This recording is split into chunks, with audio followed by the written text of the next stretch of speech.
dann tritt für mich ein, so wie ich für dich eingetreten bin. 1 Eylül 1939 sabahı, Avrupa'nın kalbi Polonya'da sirenler çalmaya başladı. Alman ordusu, tarihe Blitzkrieg yani Yıldırım Savaşı olarak geçecek taktikle Polonya'ya saldırıya geçti. Bu an, İkinci Dünya Savaşı'nın başlangıcıydı. Alman tankları ve uçakları sınırları hızla aştı. Blitzkrieg, düşmanı şok etmek ve kısa sürede teslim olmaya zorlamak için tasarlanmıştı. Tanklar köyleri ve şehirleri hızla geçerken, Luftwaffe uçakları Polonya'nın altyapısını ve iletişim hatlarını bombalıyordu. Polonya ordusu cesurca direndi. Ancak modern Alman ordusunun gücü karşısında şansı azdı. Polonya askerleri özellikle Varşova çevresinde kahramanca mücadele etti. Ancak Alman ordusunun teknolojik üstünlüğü ve koordineli saldırıları karşısında savunma hatları çökmeye başladı. Savaş sadece cephede değil, şehirlerde de hissedildi. Varşova sokaklarında siviller panik içinde kaçışıyor, binalar bombalarla yıkılıyordu. Halk, savaşın acımasız yüzüyle karşı karşıya kaldı. Polonya'nın müttefikleri İngiltere ve Fransa, Almanya'ya savaş ilan etti. Ancak bu destek Polonya'yı kurtarmaya yetmedi. Batı Avrupa'da garip savaş dönemi başladı. İngiliz ve Fransız orduları harekete geçmekte yavaş kaldı. Polonya ise tek başına doğudan Sovyetlerin baskısıyla da karşı karşıya kaldı. 17 Eylül'de Sovyetler doğudan Polonya'ya girdi. İki büyük güç arasında sıkışan Polonya ordusu artık dayanamaz hale geldi. Varşova 27 Eylül'de teslim oldu. Polonya'nın işgali sadece bir ülkenin değil, tüm dünyanın kaderini değiştirdi. Avrupa artık geri dönüşü olmayan bir yola girmişti. Polonya'nın işgali tarihin en kanlı savaşının ilk adımıydı. Bu hikayenin devamında Avrupa'nın dört bir yanında yeni cepheler açılacak, dünya geri dönülmez bir karanlığa sürüklenecekti.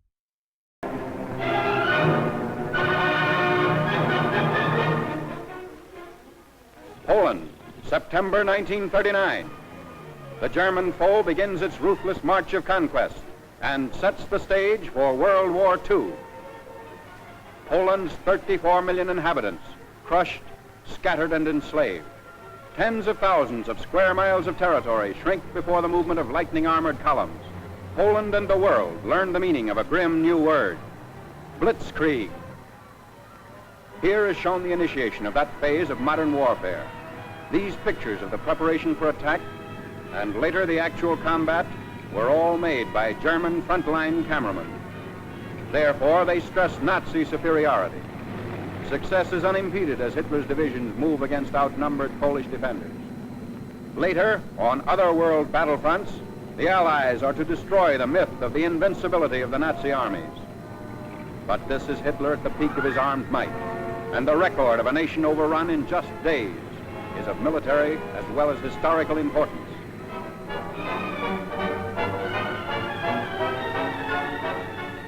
The spark is set off in the free city of Danzig. Nazi secret agents had long plotted the revolt against law and order. Germany called it liberation. The world knew that Danzig represented the ignition of the European powder keg, the excuse for Hitler's hordes to begin their destructive campaign of conquest. Here is the historic last stand of Danzig's loyal defenders.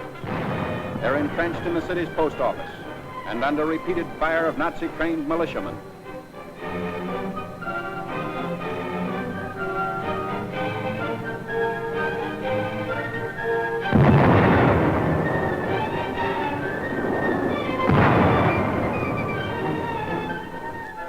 Taking cover behind an advancing tank, the attackers move in. Gasoline is sprayed on the building, and its doom is sealed.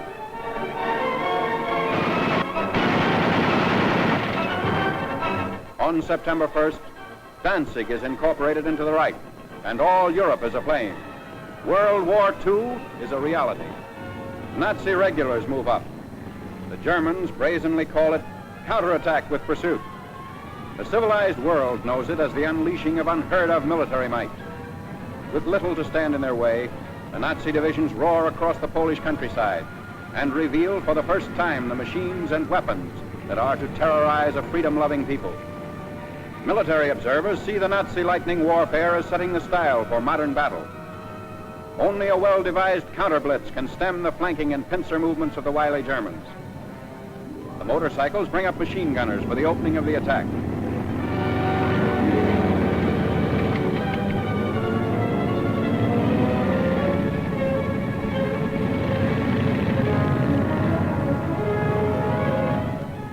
Camouflage is used to best advantage.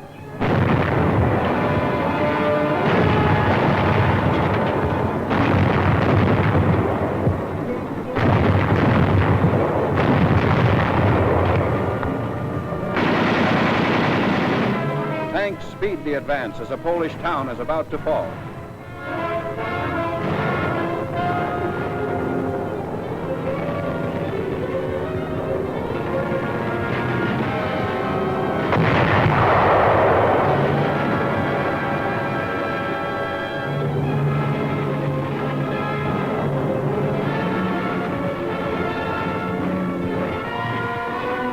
Before the day is out, the Nazis have occupied the town, which is still burning and in complete ruins.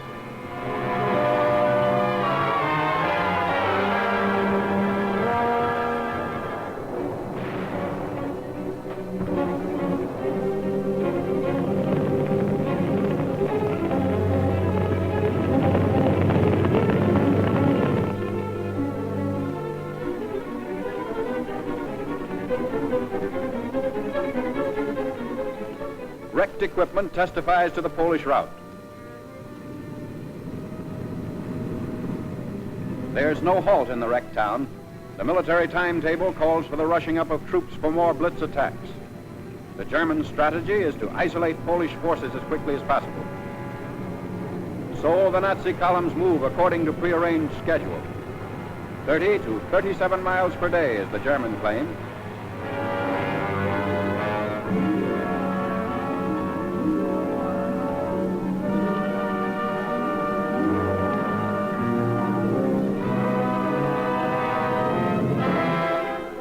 A strategic bridge across the Vistula River has been blown up by retreating Polish soldiers. But in their haste, they were unable to ensure its complete destruction. The enemy will be delayed, but temporary repair is not impossible for skilled mechanics to accomplish in fast time.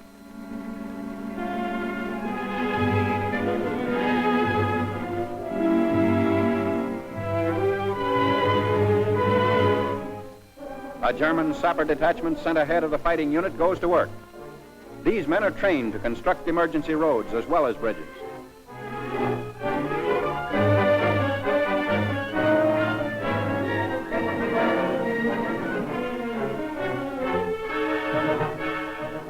The hastily constructed span is quickly put to use by the advancing Nazis.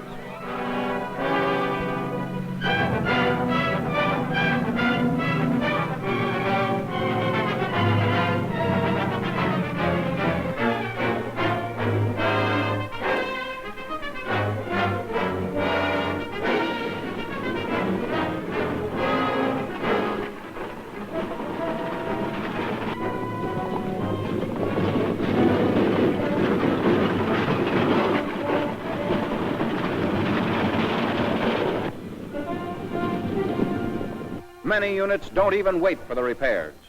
When bridges are scarce, shallow waters are forded.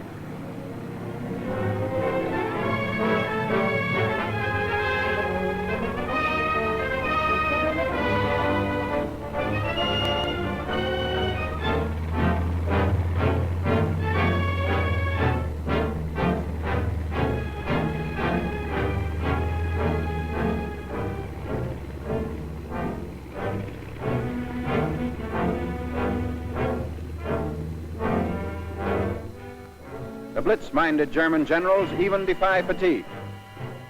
Long lines of tired troops are kept moving against the Poles. The operation is based on the principle that contact once made should never be lost. Naps are snatched on the move.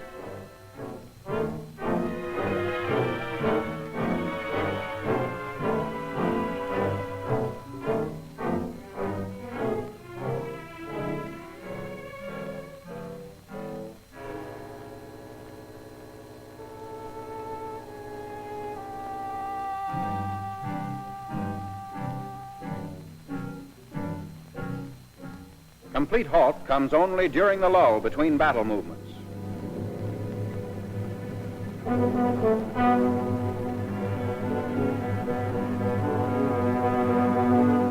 At all times, weapons are kept clean and ready for instant use. This enemy of ours has mastered every technique necessary to the maintenance of efficient fighting contingents.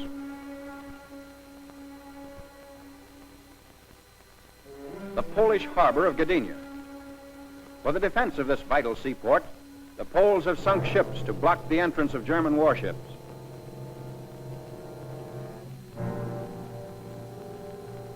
The Nazis direct their fire across the harbor. Military and naval forces are cooperating to bring about complete destruction of Polish defense installations.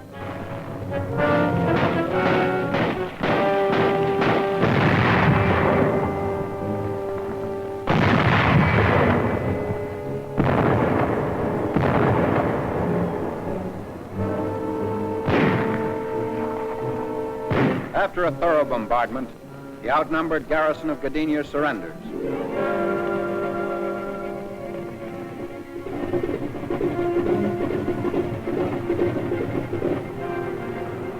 The Nazi air arm plays a major role in the wanton destruction of Polish territory. The method is now a familiar one. First, reconnaissance planes go aloft to secure valuable photographic data. The aerial pictures will show the movement and position of Polish troops, and also the undefended sectors that will supply easy targets for Nazi bombs.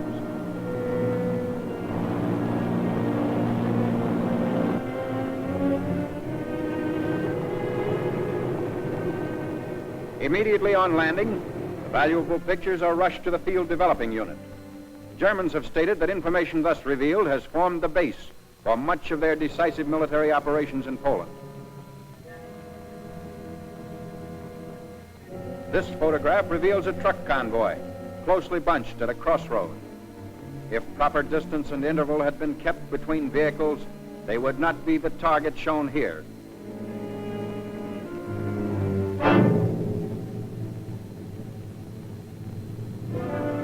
Ground and Air Force raids are worked out with greater unity through the use of the aerial photographs.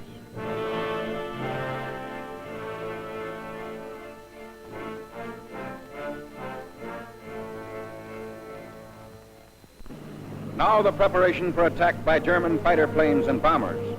Cases of bombs are continually unpacked, ready to supply the big ships as they land and take off again.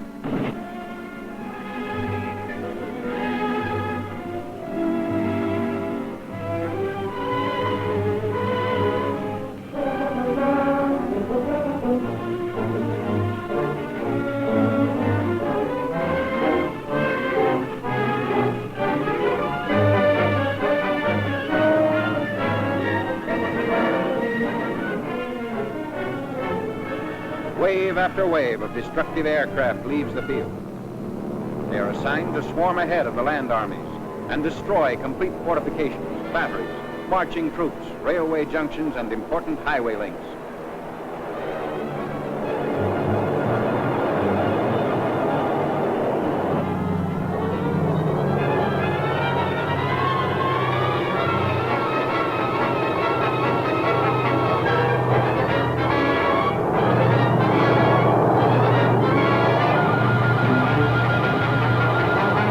From the air, Germans are cutting off all avenues of escape for the Poles, who are now trapped in several pockets.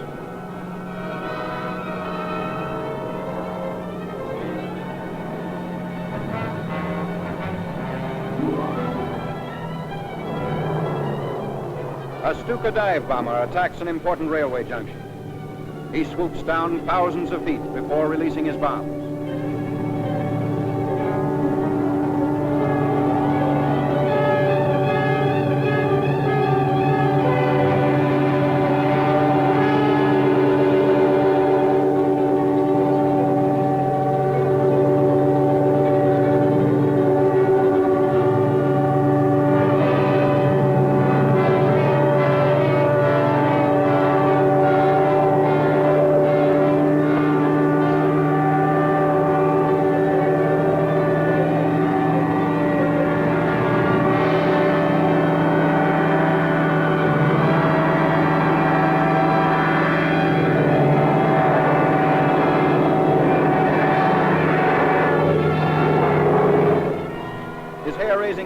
stopped as he straightens out, barely 600 feet above the target.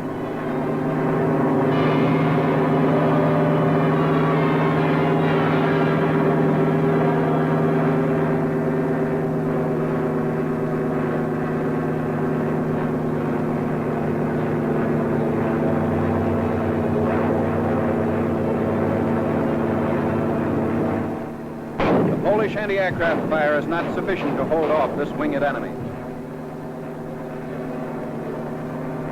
An awful panorama of ruin spreads out below. Bridges and communications have been destroyed. The railroad at this point has been rendered useless.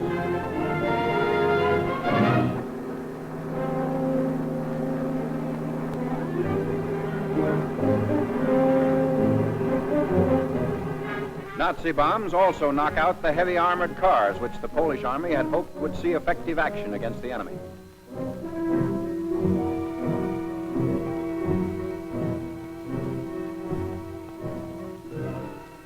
The siege of Warsaw. The big attack begins 31 miles outside the capital. Shells are dropped into Warsaw without let-up as day by day the Nazis forge a tighter ring of steel around the almost helpless city.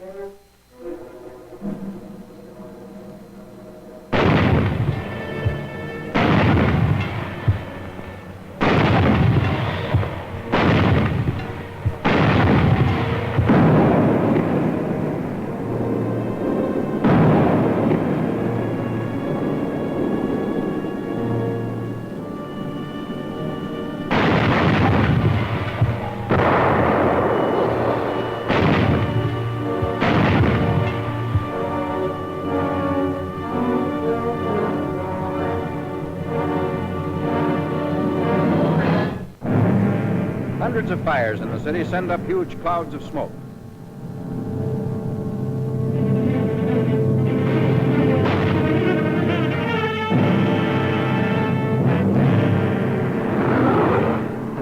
Warsaw is lost. A vicious Nazi attack has left the city in ruins. The Blitzkrieg has won the first round. In less than 30 days, Poland has fallen. Warsaw's final surrender comes on September 27th.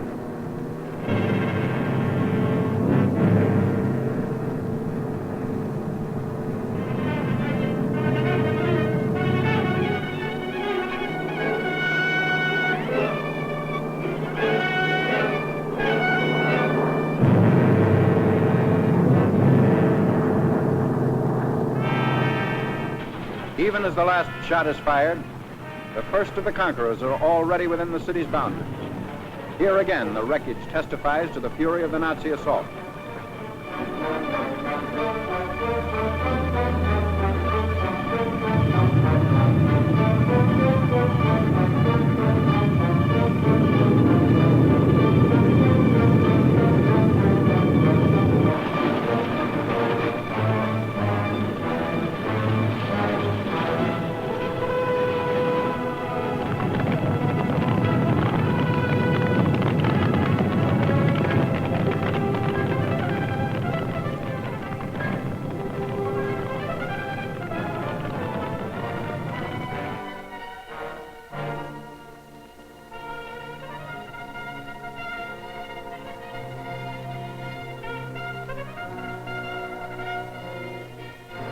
The occupation of Warsaw by the enemy is now complete.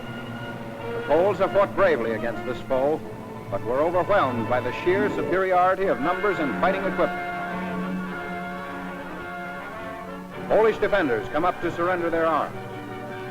Germans claim sizable quantities of guns and ammunition taken throughout the country. There was no time for the Poles to destroy their weapons. So quickly did the Nazis move in and dominate each position.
Polish prisoners in long line.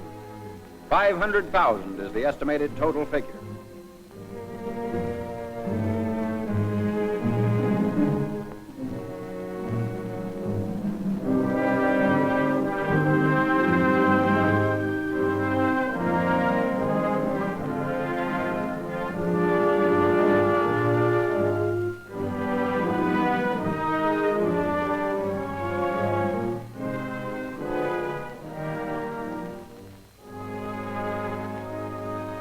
This was the challenge of conquest Hitler hurled at the universe.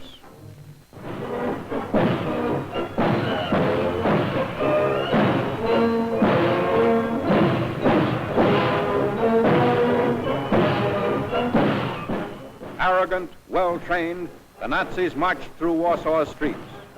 The world was permitted to view this display of military pomp and expected to bow before Germany's might. But the events of years following Poland's setback were to tell another story. The Allies are fighting to prove that these goose-stepping legions are not supermen, that the events of September 1939 shall never happen again.